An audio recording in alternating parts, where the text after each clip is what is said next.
नमस्कार बच्चों, स्वागत है आप सभी का हमारे इस YouTube चैनल पर, जहां आज हम देखेंगे क्लास 12 के हिस्ट्री के चैप्टर्स के बारे में पढ़ा जाएगा। लेकिन उससे पहले हम लोग देखते हैं हिस्ट्री के इंट्रोडक्शन क्लासेस के बारे में, यानी इतिहास एक परिचय के रूप में। ठीक है, तो इतिहास पढ़ने से पहले हमको ये जान लेना होगा कि आखिर इतिहास है क्या, इतिहास की उत्पत्ति होती कैसे है, इतिहास हम क्या समझ पाएंगे और इतिहास क्यों पढ़ना हमारे लिए जरूरी है। तो क्लास 12 हम पढ़ाएंगे आपको इसी चैनल पर, समय यही रहेगा और समय आपको कल से 6 बजे एकदम क्लास शुरू हो जाएंगी। तो पहले उस क्लास को पढ़ने से पहले अपन जान लेते हैं इतिहास आखिर है क्या। तो चलिए शुरुआत करते हैं। इतिहास हमने लिखा है, हेडिंग है आपके सामने कि इतिहास एक परिचय के रूप में अतीत को समझने की यात्रा। अतीत को समझने की यात्रा से मतलब ये हुआ कि हमारे पूर्वज लोगों का जो अतीत था, जो हमारे पहले का जो कल्चर था, उसको एक समझते हुए हम एक यात्रा की तरफ चलेंगे। यानी हम वहां से मूव करेंगे वहां से और यहाँ तक के कल्चर का जो चलने का जो यात्रा रहा उसी को समझ लेते हैं। आइए तो शुरुआत करते हैं, इतिहास आखिर है क्या। आपके बोर्ड पर एक टॉपिक्स होगा जिसका नाम है इतिहास क्या है। इतिहास क्या है, व्हाट इज इतिहास। तो कह रहा है इतिहास का अर्थ पहले समझ लेते हैं। इतिहास शब्द संस्कृत के 3 शब्दों से बना है। इतिहास शब्द संस्कृत के 3 शब्दों से बना है, इति प्लस ह प्लस आस, जिसका अर्थ होता है निश्चित रूप से ऐसा ही हुआ था। यानी कहने का मतलब सीधे तौर पे ये हुआ भैया कि इतिहास जो शब्द है ये 3 शब्दों से मिलकर बनता है, इति प्लस ह प्लस आस। इन शब्दों की उत्पत्ति कहाँ से होती है? इन शब्दों की उत्पत्ति होती है संस्कृत से। कहाँ से होती है बाबू? संस्कृत भाषा से इसकी उत्पत्ति होती है, जिसका अर्थ होता है, इसका अर्थ बताया जा रहा है कि ऐसा निश्चित रूप से हुआ हो या फिर निश्चित रूप से ऐसा ही हुआ था। यानी कोई चीजें एकदम सही रियल रूप में घटित हुई हो, यानी एकदम सही में हुआ हो, उसी को अपन इतिहास मानेंगे। यानी जो मिथ्या बातें होती है, जो झूठी बातें, उसको इतिहास नहीं मानेंगे। बहुत सारे हमारे दादी या फिर हमारी माँ या फिर हमारी नानी माँ हमको बहुत सारी कहानियां सुनाती है। उस कहानियों को अगर इतिहास से अगर जोड़ा जाए तो उसका कोई ना कोई प्रमाण मिलेगा। वो साहित्यिक प्रमाण हो या फिर पुरातात्विक प्रमाण हो या फिर उसका कहीं ना कहीं लेख मिला तो उसको हम इतिहास मानेंगे। नहीं तो अदरवाइज हमारे घर के जो बुजुर्ग हैं हमको जो कहानियां सुनाते हैं उसका अगर कोई प्रमाण आपको नहीं मिलता है तो वो इतिहास नहीं है। इतिहास का मतलब क्या हुआ? जो निश्चित रूप से ऐसा हुआ हो। हम कह दें कि मैं पहले राजा हुआ करता तो मेरे राजा होने का कोई प्रमाण मिले तो मैं जाकर इतिहास का एक हिस्सा बनूंगा, नहीं तो अन्यथा मैं नहीं बन सकता। आज हम कहें कि सम्राट अशोक भारत के एक महान राजाओं में से एक थे, तो इतिहास है, बिल्कुल जायज बात है, क्योंकि महाराणा अशोक जो थे वो राजा हमारे देश के थे। तो आपने समझा इतिहास 3 शब्दों से मिलकर बनता है, इति प्लस ह प्लस आस, जो संस्कृत भाषा का एक शब्द है जिसका अर्थ क्या होता है बाबू? निश्चित रूप से ऐसा ही हुआ था। ठीक है, अब आते हैं आगे। अब इसकी परिभाषा की तरफ देखते हैं। इसको अपन परिभाषा नहीं कहेंगे, ये क्या है, इसका अर्थ बता रहा है। परिभाषा है अतीत की महत्वपूर्ण घटनाओं का काल क्रमानुसार वर्णन ही इतिहास कहलाता है।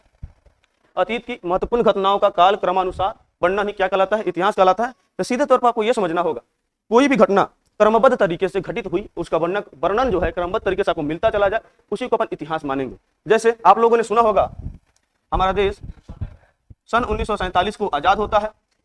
हो गया, 47 में आजाद होता है। 1948 में महात्मा गांधी की मृत्यु हो जाती है। 1949 में हमारे भारत का संविधान का पूरा कॉन्सेप्ट तैयार हो जाता है। 1950 में हमारे देश का संविधान लागू हो जाता है। 1951-52 के क्रम में हमारे देश में आम चुनाव होते हैं और इस चुनाव के माध्यम से हमारे देश के पहले प्रधानमंत्री जवाहरलाल नेहरू का चुनाव होता है। तो इस इतिहास को हमने पढ़ा था, पहले 47 के इतिहास पढ़ेंगे, फिर 48 पढ़ेंगे, 49 पढ़ेंगे और 50 और 51-52, इसी तरह करते करते हम 2026 तक आएंगे, या फिर इससे पहले का जो भी हमने इतिहास पढ़ा उस इतिहास को पढ़ते आएंगे जब एकदम लाइन बाई लाइन, यानी कहने का मतलब क्रमबद्ध तरीका। वही चीज आपको यहाँ पर बता रहा है। अतीत की महत्वपूर्ण घटनाओं को काल क्रमानुसार का मतलब होता है कि एकदम क्रमबद्ध तरीका से, एकदम लाइन बाई लाइन तरीके से हम लोग आएंगे। ये नहीं कि पहले हमने हमारे संविधान पढ़ लिया, उसके बाद हमने सीधे पढ़ लिया ये वाला टॉपिक्स यानी चुनाव, उसके बाद आएंगे आजादी के समय, उसके पहले चल जाएंगे बंगाल विभाजन। ऐसे नहीं होता है। इतिहास का मतलब होता है कि कोई भी घटना को एकदम सही तरीके से लाइन बाई लाइन पढ़ना ही इतिहास कहलाता है। ठीक है, अब आता है इतिहास के जनक की तरफ। जनक, यूनानी विद्वान हेरोडोटस को इतिहास का पिता कहा जाता है। यूनानी विद्वान जो थे उनका नाम था हेरोडोटस, उन्हीं को अपन इतिहास के पिता कहते हैं। पिता का कहने का तात्पर्य हुआ इतिहास का जनक। यानी सीधे तौर पर इसका मतलब ये ना हुआ कि इनको इतिहास का पिता कहे, हम किस कारण कहते हैं ये भी जान लेते हैं। जैसे मान लो कि कोई इंसान किसी अगले संतान को जन्म देता है और उसका पिता होता है, या आप लोग जानते हैं, हम भी जानते हैं, सब कुछ जानता है। लेकिन हेरोडोटस को हम इतिहास का पिता क्यों मानेंगे? हेरोडोटस ने एक पुस्तक लिखी, एक युद्ध के बारे में वर्णन किया जिसका नाम था पेलोपोनेशियन नामक युद्ध। पेलोपोनेशियन नामक युद्ध, उसका इन्होंने वर्णन एकदम उस घटना का जो शुरुआत जैसे हुआ वहां से लेकर अंतिम जो लड़ाइयां हुई उसको एकदम लाइन बाय लाइन तरीके से लिख के लोगों के सामने प्रस्तुत किया, जिससे हमारे विद्वानों को लगा कि कोई भी घटना को कोई एक व्यक्ति है जिसका नाम है हेरोडोटस, उसने लाइन बाय लाइन तरीके से लिख के जब हमारे सामने प्रस्तुत किए, जिस कारण उन लोगों ने इनको इतिहास का पिता बोल दिया, जिससे हम उस दिन से हम लोग हेरोडोटस को इतिहास का पिता मानते हैं। यानी किसी भी घटना को उन्होंने एकदम क्रमबद्ध तरीके से हमारे सामने प्रस्तुत कर दिया, जिस कारण इनको इतिहास का पिता माना जाता है। उम्मीद है कि इस चीज आप समझे होंगे कि इतिहास का पिता क्यों इनको कहा गया। तो पेलोपोनेशियन नामक युद्ध इन्होंने लिखा जिस कारण इनको इतिहास का पिता माना जाता है। चलिए आगे देखते हैं। यहाँ तक आपको उम्मीद है कि समझ में आया होगा। हमने इतिहास का अर्थ देखा, इतिहास की परिभाषा देखा और इतिहास के जानने के बारे में चर्चा की। आगे पढ़ते हैं। सबसे इंपॉर्टेंट पॉइंट ये बनता है आपके सामने कि इतिहास क्यों पढ़े। इतिहास पढ़ने से हमारे लिए हमको क्या फायदे हैं, इतिहास पढ़ने से हमको क्या फायदे होते हैं जान लेते हैं। पहला फायदा ये है कि पूर्वजों को समझना। इतिहास पढ़ने से हमें अपने पूर्वजों को समझ बूझ और उनके तरक्की के बारे में पता चलता है। उनका जो भी कॉन्सेप्ट रहा, उनकी जो भी गलतियां रही, जो भी उनके सही चीजें रहे, जो उनसे हम लोग सीख सकते हैं, वो इतिहास से ही सीख पाएंगे। यानी पूर्वजों को समझना, हमारे पूर्वजों का जीवन कैसा था और समाज का विकास कैसे हुआ, यानी हमारे पूर्वज अपने अतीत में कैसे जिए और वहां से यहाँ तक हमारा जो जनरेशन आया, उस जनरेशन के बीच में जो घटनाएं घटी, उस सबको समझने को हमको यहाँ से मिलता है। कहाँ से? तो इतिहास से। दूसरा है पहचान। इतिहास हमको पहचान करने की भी एकदम बहुत बढ़िया मोटिव देता है। कैसे देता है? तो अपनी संस्कृति और जड़ों को समझने के लिए, हमारी क्या संस्कृति रही, हमारी क्या जड़ें रही, उसको समझाने के लिए हमको इतिहास का सहारा लेना पड़ता है। जैसे हम लोग भारतीय हैं, इसका कोई ना कोई इतिहास हमको जानना होगा कि हम भारतीय क्यों हैं। जैसे सब लोग अपने अपने जो क्षेत्र में हैं, जैसे हम लोग बिहार के लोग हैं, यूपी के हैं, पंजाब के हैं, सबका अपना अपना इतिहास है। उस इतिहास को जब हम पढ़ते हैं, समझते हैं, तो हमको पता लगता है कि हम इस प्रांत के हैं, हम इस देश के हैं या फिर हम इस क्षेत्र के हैं। इसलिए हमको जानना होगा कि हमारी संस्कृति क्या रही थी और हमारे जड़ों, यानी हमारे जो जड़ थे, हमारी जो उत्पत्ति जिस समाज से हुई, चाहे जिस संस्कृति से, उसको हम समझ पाते हैं। दूसरा सीख। इतिहास सिखाने का भी बहुत बड़ा जरिया बन जाता है बाबू। कैसे होता है कि अतीत की गलतियों से सीखकर बेहतर भविष्य का निर्माण करना। यानी इतिहास हमको बहुत बेहतरीन एक सीख देता है कि जो अतीत में जो हमारे से गलती हुई, उसको भविष्य में हम ना दोहराएं। यानी हमारे पूर्वजों के द्वारा या फिर हमारे द्वारा या हमारे समाज के द्वारा अतीत में जो घटनाएं घटित हुई, जिनसे हमारा समाज का कल्चर या फिर हमारा परिवेश सब कुछ खराब हो गया, उसको हम अपने आने वाले भविष्य या फिर अपने आने वाले जनरेशन में ये ट्रांसफर ना करें। यही कहने का मतलब, अतीत की गलतियों से सीखकर बेहतर भविष्य का निर्माण करना। इतिहास हमको बहुत बढ़िया सीख देता है, इसलिए हमको इतिहास पढ़ना चाहिए। आते हैं परिवर्तन और अध्ययन। और इतिहास पढ़ने से हमारे अंदर परिवर्तन और अध्ययन का एक स्रोत जगता है। कैसे? तो समय के साथ समाज, राजनीतिक और अर्थव्यवस्था में आए बदलावों को समझना। देखो, समय अनुसार हमारे देश की समाज बदला, राजनीतिक बदली, अर्थव्यवस्थाएं बदले, सभी चीजें धीरे धीरे बदलते चले गए। यानी समाज बदलते गया, राजनीतिक बदलते गई और अर्थव्यवस्थाएं भी बदले। ये सारी चीजें कैसे पता चलेगी? हमको इतिहास पढ़ने से। ठीक है, भारत का समाज कैसा था, भारत का राजनीतिक कल्चर कैसा था, भारत का अर्थव्यवस्था कैसा था, ये सारी चीजों को इतिहास जब हम पढ़ते हैं तो वहां से चीजें हमको समझ आती हैं। तो उम्मीद है आपको इतिहास क्यों पढ़ना चाहिए? तो इसलिए पढ़ना चाहिए क्योंकि हमको अपने पूर्वजों के की हुई सारी चीजें पता चल जाती है, हमको उससे पहचान मिलता है, सीख मिलता है और परिवर्तन का एक अध्ययन मिलता है। ठीक है, तो आगे बढ़े। चलिए तो आगे देखते हैं आगे क्या है। इतिहास के स्रोत। ठीक, एक टॉपिक है इतिहास का स्रोत। इतिहास के स्रोत का मतलब होता है बाबू कि कोई भी चीज इतिहास है तो क्यों है। ठीक है, सीधे तौर पर बात एकदम सिंपल शब्द में आपको समझाते हैं कि कोई भी चीज इतिहास है तो क्यों है। ये चीजें आपको इतिहास का स्रोत बताता है। तो इतिहासकारों को जानकारी कहाँ से मिलती है? आखिर इतिहासकार जो हमारे इतिहास को लिखने का काम करते हैं, इतिहास बताने का काम करते हैं, तो इतिहास लिखते हैं तो किस आधार पर लिखते हैं, क्या उनका स्रोत होता है, आखिर हम इसको इतिहास क्यों माने। ठीक है, जिससे हम अपने क्षेत्र में, बिहार क्षेत्र में बहुत सारे जगहों पर बौद्ध मठे हैं, बौद्ध विहार हैं, तो उसको हम इतिहास का हिस्सा क्यों माने, ये चीज हमको जानना पड़ेगा। जैसे हम बताते हैं आपको, इतिहास हम किस चीज को क्यों मानेंगे ये जान लेते हैं। पुरातात्विक स्रोत। ठीक है, पुरातात्विक स्रोत का मतलब होता है कि पुरा का मतलब होता है पुराना, तात्विक तत्व का मतलब होता है वस्तु, यानी पुरानी वस्तुओं को पुरातात्विक स्रोत कहा जाता है। तो पुरातात्विक स्रोत में अभिलेख आते हैं।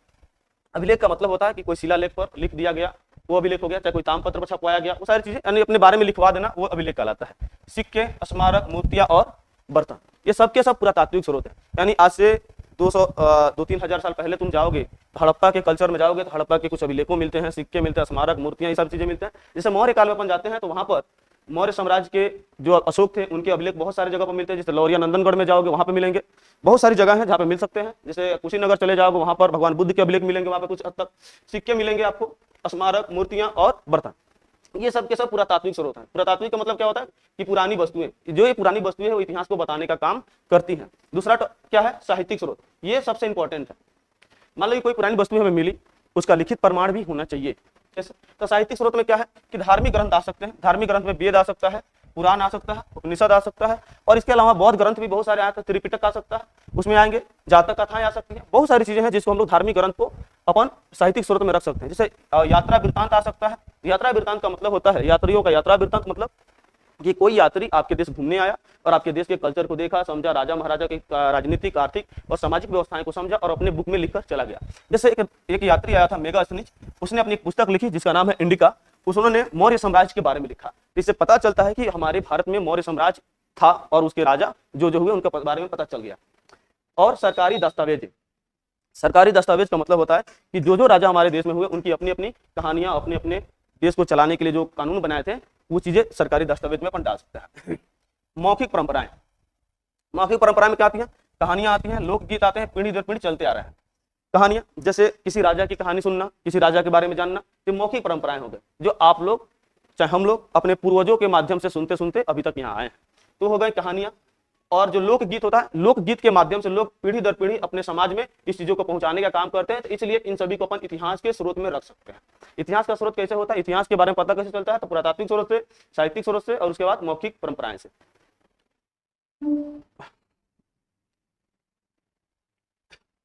आते हैं आगे। कह रहे कि भारतीय इतिहास का वर्गीकरण, हमने आपको बताया कि हम मेनली क्लास 12 के इतिहास के बारे में डिस्कस करेंगे, उसी के बारे में पढ़ेंगे। तो आपके क्लास 12 के इतिहास को हमने इस वर्ग में बांटा है, तो देखते हैं उसका कैसे वर्गीकरण कर सकते हैं अपन। आपके सामने है इतिहास, भारतीय इतिहास का वर्गीकरण, ठीक है। तो BACB क्लास कक्षा 12 के अनुसार 3 मुख्य भाग हैं, यानी अपने इतिहास को हम कक्षा 12 के अनुसार 3 भागों में बांटे। पहला प्राचीन भारत, तो प्राचीन भारत में कक्षा जो 12 की हम लोग शुरुआत करेंगे, इतिहास जब हम पढ़ेंगे क्लास 12 की, उसमें इतिहास अपन 3 भाग में बांट देते हैं। कितने भाग में? 3 भाग में। एक आता है प्राचीन भारत, प्राचीन इतिहास अपन कह सकते हैं, प्राचीन भारत का इतिहास। दूसरा मध्यकालीन भारत का इतिहास। तीसरा आता है आधुनिक भारत का इतिहास।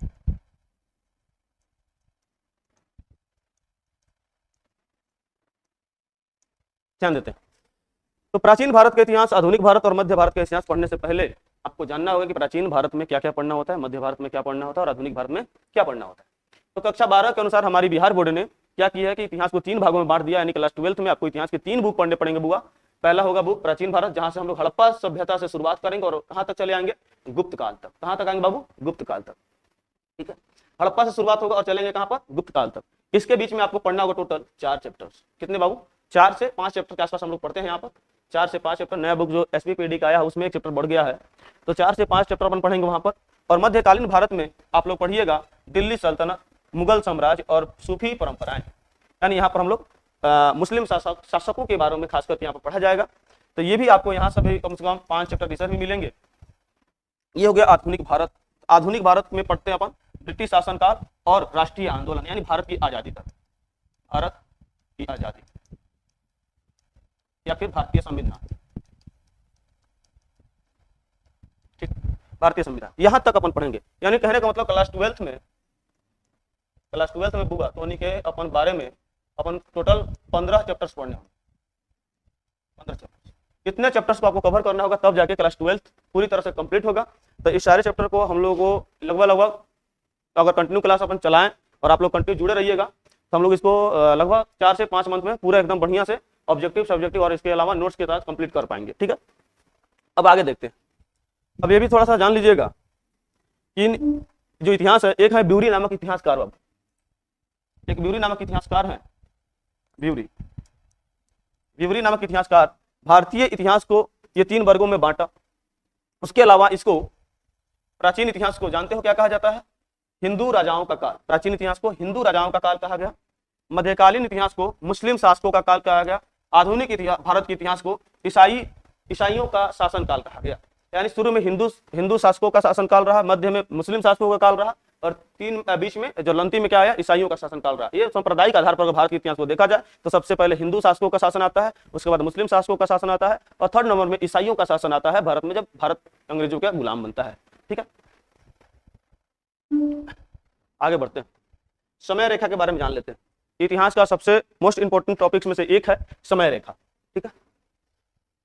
समय रेखा का ज्ञान बाबू एकदम होना चाहिए।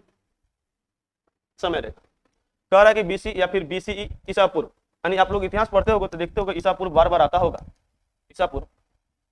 इससे हम क्या समझेंगे, ठीक है। कह रहा है कि समय पीछे की ओर चलता है, जैसे 500 BC से 500 BC।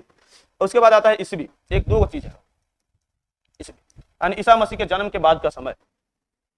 देखो मान लो हम इसको यहां पर इस पॉइंट पर अपन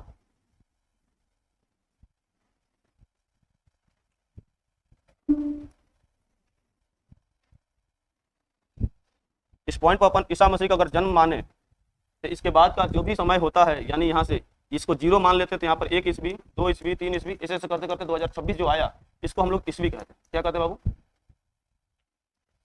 इसको कहते हैं अपन ईस्वी। ठीक है, इसके पीछे का जो समय है, यहाँ पर समय आता है, मान लो यहाँ पर हम 100 लिखते हैं तो 100 से हमको 99 की तरफ आना होगा। इसे करते करते हम फिर यहाँ पर 1 पर आएंगे। इसको ईसा पूर्व कहा जाता है, यानी इसको बीसी कहा जाता है, इसको एडी कहा जाता है। ठीक है, ये हो गया तुम्हारा समय रेखा। यानी ईसा मसीह के जन्म के पहले का जो काल होता है उसको ईसा पूर्व कहा जाता है। ईसा मसीह के जन्म के बाद का जो काल आया उसको ईसवी कहा गया। ठीक है, सिंपल सी चीज है, वही चीज हमने यहाँ पर लिख दिया है, इसको आप लोग देख लीजिएगा, समझ लीजिएगा। ठीक है, ये आपको इतिहास के पहले चैप्टर से ही शुरुआत हो जाएगा, ईसा पूर्व या फिर ईसवी का। ठीक है, चलिए हम लोग इतिहास के इस जो इंट्रोडक्शन ऑफ हिस्ट्री चल रहा था उसके एंड पॉइंट पे आते हैं। निष्कर्ष और प्रश्न हम आपके सामने रखते हैं। कह रहा है कि इतिहास केवल तिथियों का नाम नहीं, यह मानवीय अनुभवों का संग्रह है। बिल्कुल सही है।